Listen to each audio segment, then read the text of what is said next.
Hello friends, welcome back to our channel. তোমরা সবাই কেমন আছো? আশা করি সবাই ভালো আছো আর আমরাও খুব ভালো আছি। অনেক দিন পর চলে আসলাম আবার একটা ব্লগ ভিডিও নিয়ে তোমাদের সাথে শেয়ার করতে। এখানে দেখো চিংড়ি মাছের তরকারি রান্না করছি। আর সকালের ক্লিপটা তোমাদের দেখালাম, দেখলে তোমরা কত পাখি দেখা যাচ্ছিল ওখানে। তারপর তোমাদের সাথে শেয়ার করছি দুপুরের রান্নাটা।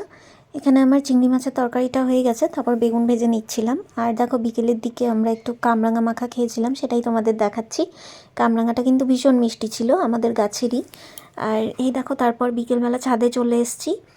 ছাদে এই তোমাদের দেখালাম বাঁধাকপিগুলো কত সুন্দর। এই যে এখানে টমেটো দেখতে পাচ্ছ, সব টমেটোগুলো পেকে গেছে। এগুলো সবই আমার শাশুড়ির লাগানো, তো ওনার বেশিরভাগ টাইমটাই এই ছাদেই কাটে।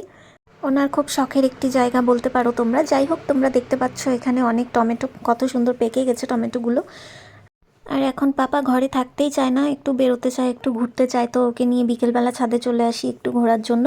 আর এখানে দেখতে পাচ্ছ তোমরা গাছগুলো লাগানো রয়েছে, যেই জিনিসগুলো সেগুলো হচ্ছে আমার ছেলের হাগিসের প্যাকেটগুলো। তোমরা কিন্তু মনে করে আমার চ্যানেলটি সাবস্ক্রাইব করবে, নইলে তোমরা ভিডিওগুলো দেখতে পাবে না। চলো আজকে এই পর্যন্তই, টাটা বাই বাই, দেখা হয়ে যাবে নেক্সট ভিডিওতে। ততক্ষণ ভালো থেকো, সুস্থ থেকো।